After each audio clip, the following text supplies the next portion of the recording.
Hey, good morning. Yes, it is. It's Saturday, May 9th. So, what are we going to talk about today? I thought we'd talk about, because I ran into it again yesterday with two different customers. What is the best approach as a small engine shop? But let me put it to you this way: how you run your business is up to you. But if you're looking for, you know, long term viability of your business, most of it is going to be how you treat your customers. So stay tuned.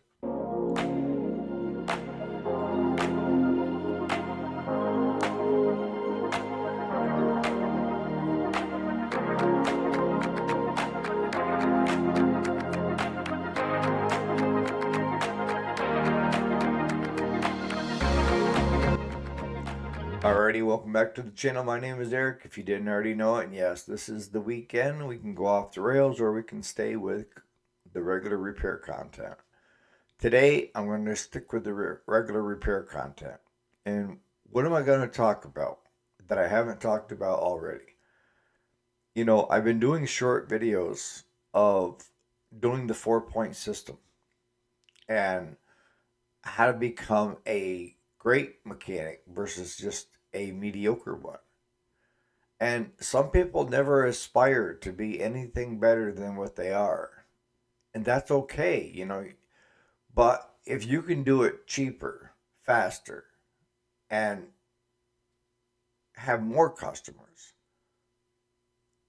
I've heard this with other shops where they'd say, well, things are slow, so we look for extra things to do on somebody's equipment so we can make more money.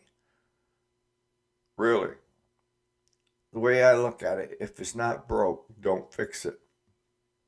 You know, I try to do exactly what the customer asks of me, and to a certain extent. If a customer says all I want is an oil change, then, and when they say oil change, they mean just change the oil. You don't need to replace the filter and do everything else. Then nicely say, maybe you might want to check out one of the other shops. Why do I do that? Well, you're pushing away work, Eric. Yes and no. I'm setting the tone that it's my shop and this is the way we're going to run it. I don't tell you how to run your business or your household, and I'm not too keen on it here. So, and I don't do it in a mean, cantankerous way either. It's if all you want is for somebody to throw some oil, fresh oil into your lawnmower, you're talking to the wrong person. Because my goal, and every one of my customers knows this, my goal is to get you so I see you once a year, do a complete service, get you ready for summer, and then have you have a carefree summer where you're not calling me saying something else is acting up. It is. And to do just a simple oil change, I can't guarantee that. The way we do things at our shop is because of years of experience of what not to do. You know, you can go back and forth with me on replacing the plugs every year, but we haven't had a problem other than an occasional plug being bad right from the manufacturer. But having somebody have to have new plugs throughout the summer, it doesn't happen. And we scrape everything down, the decks, and we check everything because that is my goal. And I can give you a couple examples of just yesterday of how things went. And one was the gal said that her lawnmower ran great. It's that her cousin told her that one of the spindles on the deck was bad. And that she'd already looked it up, or he had, and it was like $140 for that spindle. I said, okay. I said, what do you want us to do? And she said, well, can you replace that spindle and get the deck belt back on and get it back to me? And I said, well, what about a service on it? Well, do do I need a service? I said, when was the last time you had a service done on it? She said, well, I bought it at an auction, and so I haven't used it yet. I said, so in other words, it needs a service. So I pulled the dipstick right in front of her, and it was black as coal. So I said, let me take the deck and the mower, and I'll go back to the shop, and I'll see what I can do. All right, so I got it back to the shop. We got it set up on sawhorses, and she had two spindles, not one. And I did. I checked with Cub Cadet, and it was 144. But for 84, I was able to get three of them off eBay, replace all three. The belt that she had sent with it was already so deep in the grooves on the pulleys that it was worn. I had a couple spots of where it had just shined her up from sitting there and the belt spinning on the pulley. So that told me that it needed a new belt. So I checked and it was like $28 for a new belt. So I ordered a new belt along with the three new pulleys. The blades were good, so we just touched them up. Did a complete service, and I gave her a shout yesterday and said, it's ready to come home. She goes, okay. She goes, I'll be there. So I got there with the mower, and I tried mowing with it. Everything works great. And she said, well, how much are the damages, Eric? And I said, it ended up being 300. No, on her, 324 is what I ended up billing her for. Because we had to build, we had to do a lot of welding on the deck guards for over the pulleys and stuff. They were pretty rough shape. So I wire fed and welded some washers on so that we got a way to attach it to the deck. So what did that do for me?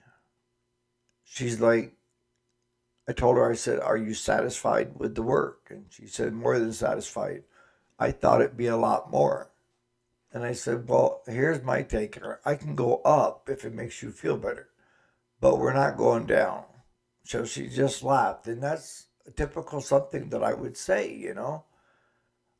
What was the outcome? I got two more mowers, a zero turn and another rider come into the shop for repairs. By treating that customer right, you're thinking, well, if I'm not getting much business, if I tack on a bunch of stuff onto that bill, that's going to help me. And in the long run, it doesn't.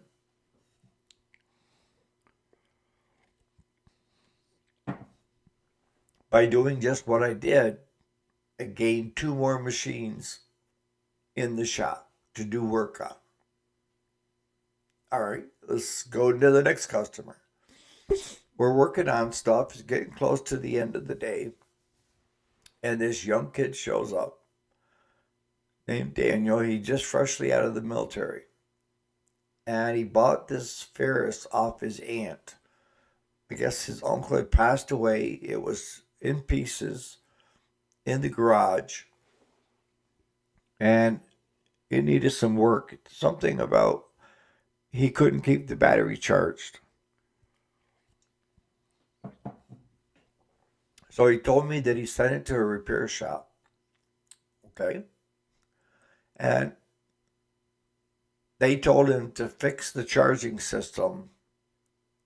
It was a little over $1,600 is what they charged him. They didn't tell him ahead of time. They just, here's the bill. It is what it is. And he wasn't a happy camper. And you're going to say, but Eric, you don't know the backstory on it. There might have been a bunch of other stuff that the guy had to do, the shop had to do to get it to there. I get it. But if you follow the way I try to teach, and that is diagnose first. Figure out what your known issues are and what you're going to try to do about it. Then call the customer and get him in the loop and say, this is what I think it's going to be and what it's going to cost. do you want to do this? And by the sounds of this kid, it would have been no.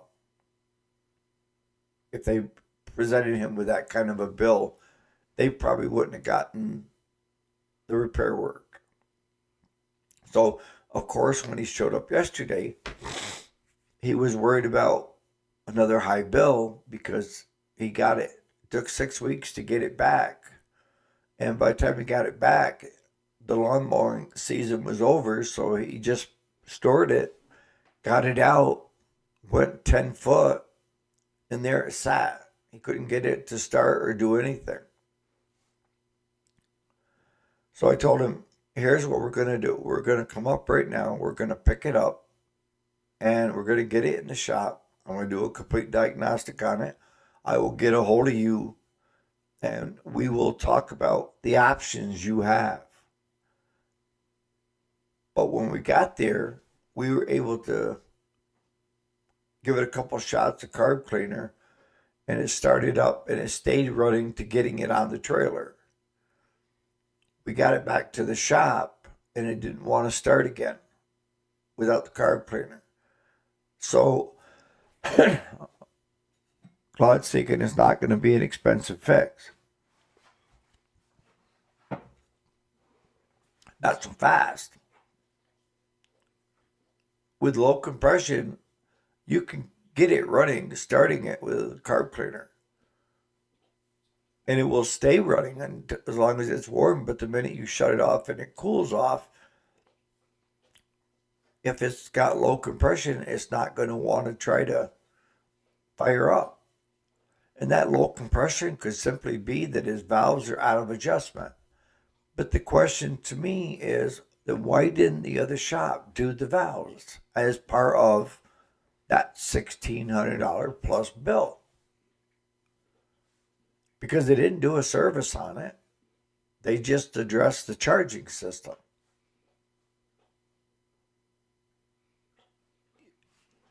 You see what I'm trying to say is you have to treat every customer like their family. The family you like.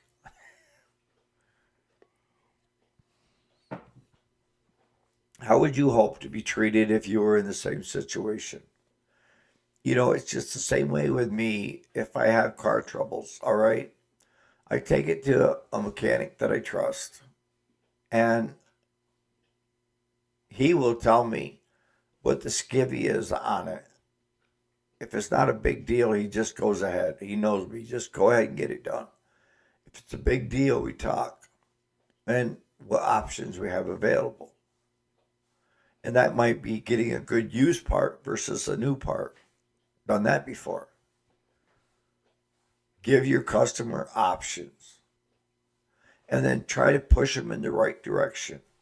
And the right direction isn't what makes more money for you at the shop. It's what's going to give them the best carefree ride all summer. And for those guys that are using their lawn tractor to mow in the summer and the snowblower on the front of it during the winter months, they should be seeing at least one oil change a season, if not two. Depends on how much they use their snowblower. If they don't use it a lot, then not so much. But if they clock a bunch of hours onto it, then you may be looking at two different oil changes. One in the spring and one in the fall. If that makes any sense. Curious what you guys do, how you guys approach things. It's really easy just to start throwing somebody else's money at something. But if it was your own, let me take that back. Because I know a lot of you mechanics are like Jason that will find a used push mower, put used oil in it, do what's only you, Jason. But Claude's the same friggin' way. That's a way to test it without having any money involved, right?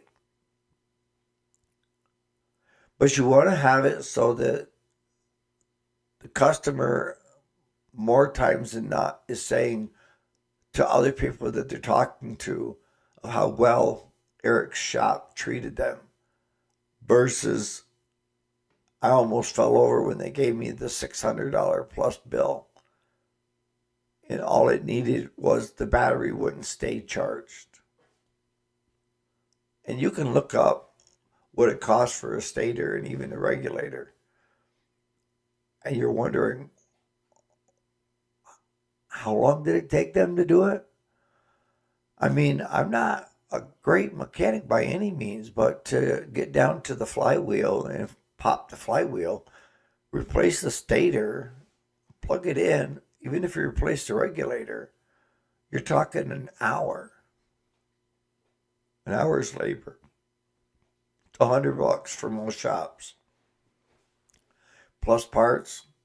Let's lead on the OEM side, which I know OEM wasn't used because he's not an OEM Ferris. So he'd be like us. He would buy aftermarkets to fit that machine. So he's probably looking at another $100, 150. So now you got 250 and the bill was 1,600. So my voice is giving out on me again. In the comments, what way do you approach your customers? What I try to do in the shop is my first encounter with that customer is to show them that I am skilled enough to work on it and that I am trustworthy. But you could talk out your ass too, right? So the second thing I do is I get it to the shop, I give it a front to back, look, see what it needs for parts, get a list of stuff that it needs, get prices out the door and what time is involved. And I call that customer and I say, okay, this is what we found. What do you want to do? Why do I take that extra step? That way my customer will never have I didn't think it was going to be that high to where I'd take a second mortgage out on my house. I can tell you that an average service coming through my shop is $200 to $300. And the 300 is if it needs like an air filter. We just had one that was 320, but he needed new blades, 3 new blades, new deck belt, uh, complete service on it. But and it needed air filter. So it doesn't take that long to do a service. I mean, if you're popping them out, you need to be, if you treat your customers well, they will give you more work. If you're looking just for a one-time hit, they may have 2 more lawnmowers in storage out back that they want to bring out to have fixed, but they're just testing you on that first one. Let me also add that I've had this experience with my Zero Turn, my John Deere, and that is the charging system not wanting to function the way it's supposed to. And it did it again yesterday on me. I haven't had it happen in a couple of years, but yesterday I happened to notice that for some reason the battery wasn't staying charged. So first thing I do is it's got a fuse bank, 4 fuses. One is for the charging system. Pulled that fuse out, sure enough, it was blown. So going down to the shop to get another fuse, I decided, well, let me take a look at that Ferris real quick. And lo and behold, the fuse was blown. You see where I'm going with this? So on that note, you guys have a great Saturday. I got the clan coming in. We're doing beef. I end up hanging up one of the escapees. I got tired of chasing him. So we're going to make hamburger today. So on that note, you guys have a great day.